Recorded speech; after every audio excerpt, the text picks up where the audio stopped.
लामो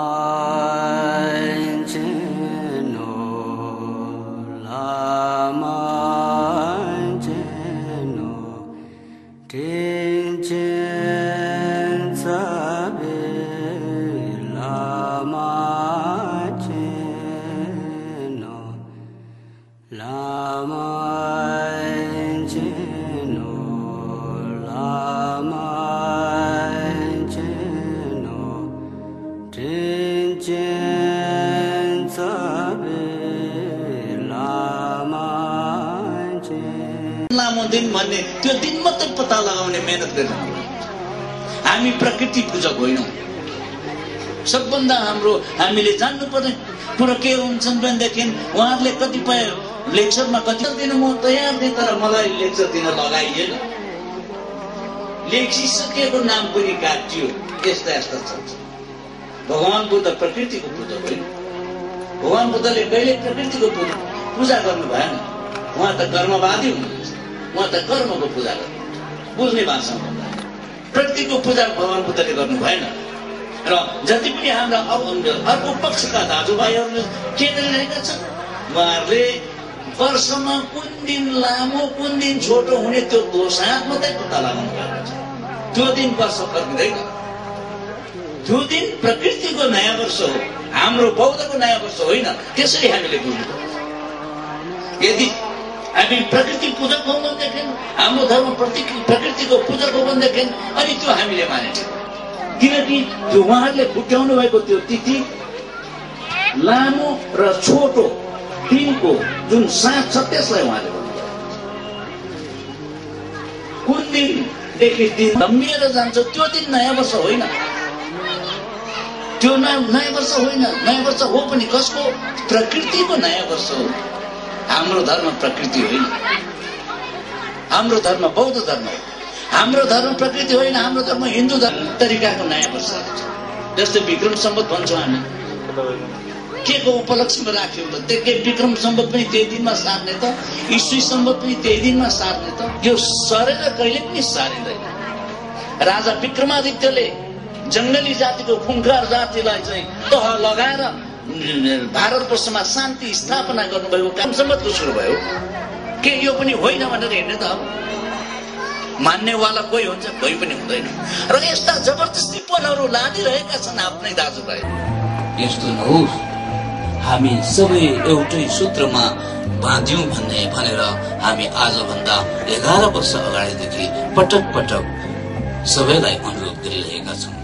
धर्मलाई बढाउनु छ, कर्म सुधार्नु छ, भावी सन्तानलाई राम्रो बाटोमा डोर्याउनु छ, अनि मरेपछि हामी आफै मुक्ति चले जानु छ। त्यसको निमित्त एउटै सहारा सिद्ध हुनेछ, धर्म, जसले हामीलाई सांसारिक प्रपञ्चदेखि बचाउनेछ, जसलाई संसारका प्रत्येक व्यक्तिलाई मित्रताको सूत्रमा गाँच्नेछ। धर्मले परस्परमा करुणाको बहुवेणी बनाउनेछ। धर्मले प्रत्येकतर बनाउने त छ, त्यस्तो धर्म केन्द्र कहाँ भए पनि यताउति कहीँ भए पनि सन्तुष्ट रूपले भइरहेको नदेख्दा हाम्रो आत्तिन्छ, हाम्रो मन आकुलिन्छ, शोकाकुल हुन्छ। अब धर्मको केन्द्र कहाँ बनाउने भनेर यसै विचारलाई शिरस्थ राख्दै हामीले यो योजना चलाएका हौँ। ती हामी बालाजुमै गर्नेछौँ र त्यस बुद्ध जयन्तीमा यहाँहरू सबै उपस्थित हुनुहुनेछ।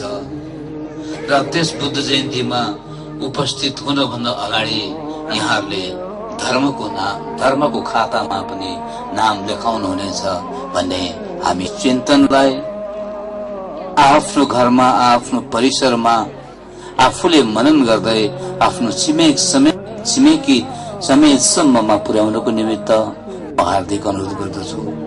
यस अनुरोधको साथसाथ आजदेखि सुरु हुने 2134औं सुँगुर वर्गको उपलक्ष्यमा संसारका सारा प्राणीहरूमा सुख र समृद्धिको कामना सहित म आज यहाँहरूसँग बिदा पनि लिन चाहन्छु।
konsi Sela barja segai Luila barja silgai Biji namba yardan Premur sela tulyam Molam namba chunon Yang la gal bolo sar Yang la gal bolo sar Yang la gal bolo sar